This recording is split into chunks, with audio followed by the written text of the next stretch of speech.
Próximo de fazer a estreia no Campeonato Paulista e na temporada, o Guarani está perto de realizar o anúncio do novo jogador ofensivo da equipe. O atacante Neilton, de 28 anos, será uma das novidades no elenco do Guarani em 2023. O jogador foi contratado para brigar pela titularidade no sistema ofensivo e já está no Brinco de Ouro, treinando com o elenco principal. Revelado no Santos, o atleta ainda atuou pelo Botafogo, São Paulo, Internacional e Coritiba, onde trabalhou com o Mozart e Rodrigo Pastana, responsáveis por sua aprovação. Na última temporada, pelo Coxa, foram apenas 6 jogos, o último em junho. Por esse motivo, Neilton já iniciou os treinamentos, mas ainda segue sem previsão de estreia. Além da questão burocrática para a regularização, o Bugre também quer deixar o jogador em boas condições para suportar o calendário apertado das competições. Para a nova temporada, o Guarani vai contar em definitivo com Richard Rios. Com Bruno Miranda retornando à Bolívia para atuar no Guabirá, o volante colombiano recebeu nova sondagem do Bolívar, que foi recusada pela diretoria bugrina.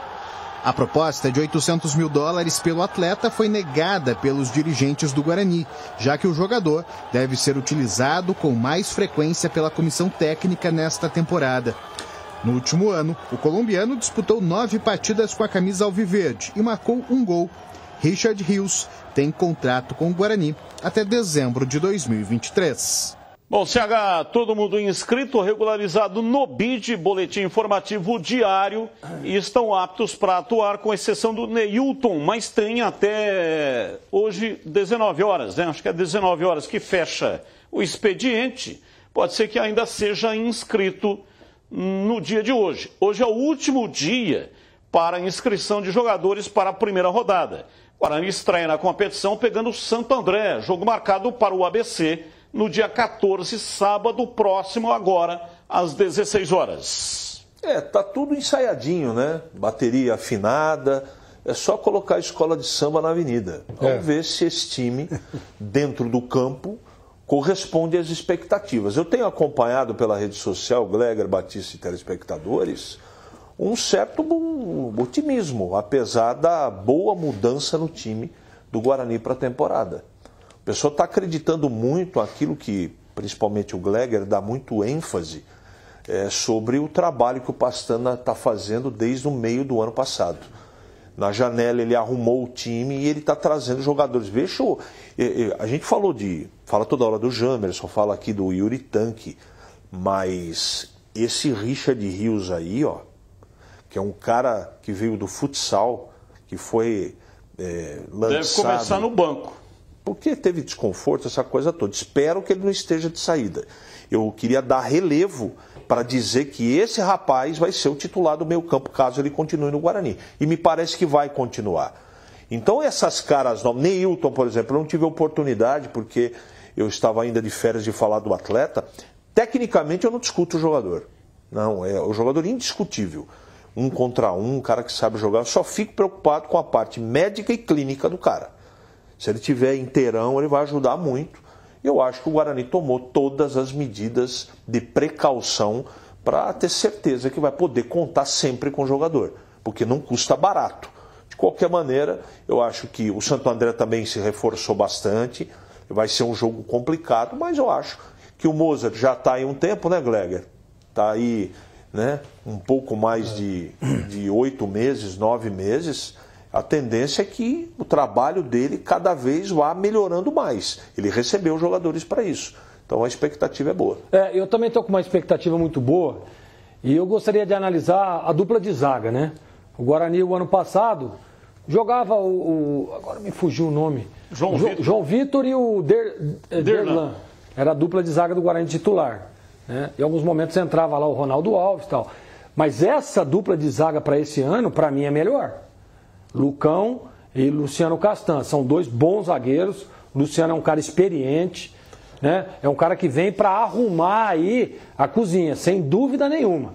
E aí você tem 2 laterais que já estavam aí, Diogo Matheus, né? Que vai ter ali concorrência para o lado direito, e o Jamerson, que é o titular absoluto da lateral esquerda. Então você vê que o Guarani melhora, né? O nível nas contratações. Então vem para um ano, num setor do campo, né? Mantém o seu goleiro, que é um baita de um goleiro, Kozlinski, que é o titular, que é o capitão do time, que é uma referência.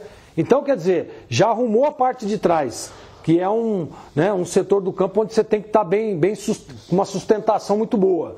O meio de campo, você mantém um jogador como o Giovanni Augusto, né? Que todo time quer um jogador como o Giovanni Augusto, de articulação, de bola parada, de movimentação, de jogar em 3, 4 posições durante o jogo, que aí você dá um sinal, ele já muda de posição. Então é importante isso. Né? 2 volantes, você vê que tem o Richard Rios, que é um baita do jogador, o Vilela, que é um jogador de confiança do treinador. Então, olha, Batista, eu estou muito confiante também. Eu acho que o Guarani vem forte, né, para esse início de competição.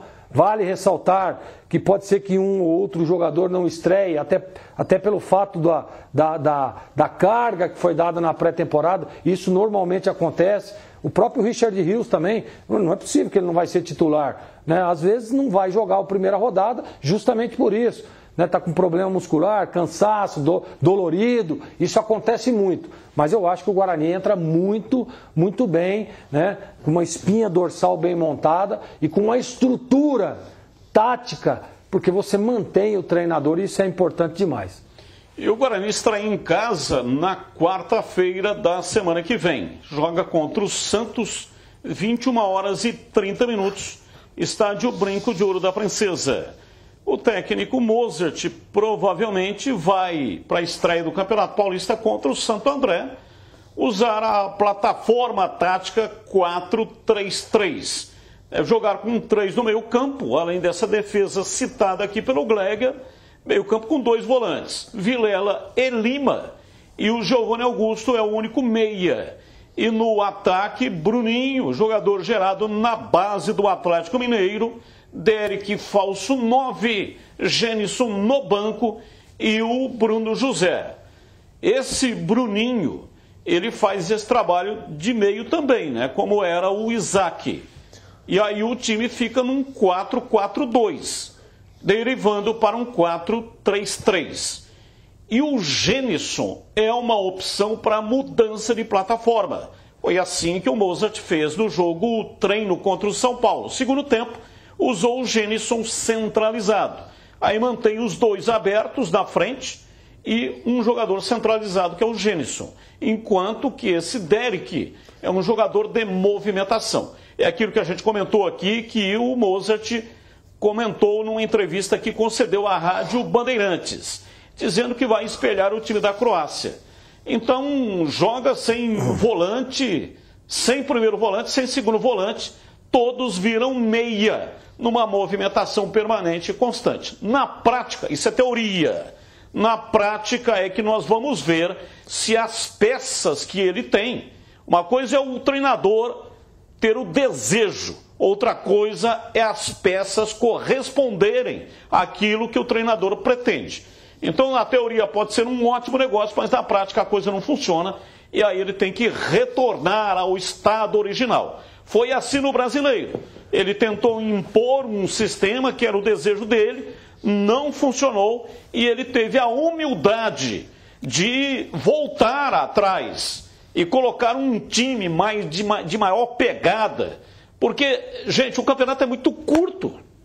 Diferentemente do Campeonato Brasileiro, com 38 rodadas, o Campeonato Paulista é um campeonato perigosíssimo. São 12 rodadas para inicialmente garantir a permanência e depois tentar algo mais, a classificação para a segunda fase da competição. Então, experiências são complicadíssimas, mas o treinador esteve lá desde o ano passado, observando a movimentação, fazendo o trabalho e, claro, evidente, ele tem muito mais condições de saber o que é bom e o que é ruim para o time do Guarani, pelo menos de largada. Quando a bola rolar, aí nós teremos condições de fazer uma avaliação um pouco mais profunda do resultado que ele vai colocar em campo.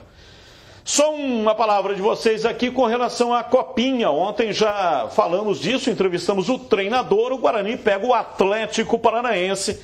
O Guarani, neste momento, está saindo, aliás, ia sair às 11, né? Não sei quantos quilômetros tem de Franca até Barretos, mas já deve ter chegado lá em Barretos, onde é a sede do Atlético Paranaense. Joga na quinta-feira contra o time do Furacão. Jogo marcado para as 17h15. Mais conhecido como amanhã, né? Amanhã. Amanhã é o jogo. Eu acho que o Guarani ele é franco atirador nesse jogo. O favorito é o Atlético Paranaense. Pela estrutura, pelo time atual que tem e pelos desfalques do Guarani. E você, Gleiger? Eu acho que dá para surpreender. A gente sabe, é um jogo só, né?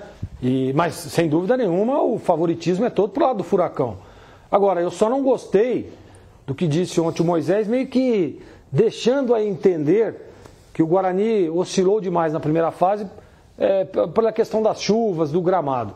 Eu não concordo com isso. Acho que é arrumar pretexto e desculpa, né? Ele tem que ver o que o Guarani precisa ser arrumado, ele precisa organizar um pouco mais o time. O time nas últimas 2 partidas se mostrou lento, né? Com espaçamento entre as linhas, e isso é a mão do treinador.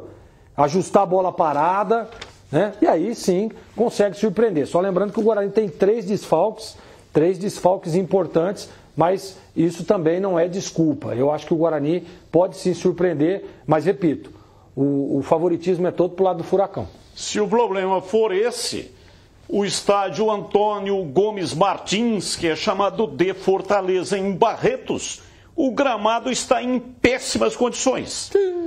Então, se já teve problema lá em Franca, vai ter problema também em Barretos. Me fala agora, quem não tem problema nessa Copa São Paulo com chuvas, com gramado? Todo jogo que a gente vê aí, ontem eu estava assistindo o jogo do Vasco contra o Audax, aquele campo lá de Osasco é um baita de um gramado legal, estava encharcado, cheio de poça, então quer dizer, todo time tem problema. Não é para ficar botando desculpa. Se organiza, né? E se readequa, e é aquilo que você vai enfrentar. É isso que tem que fazer.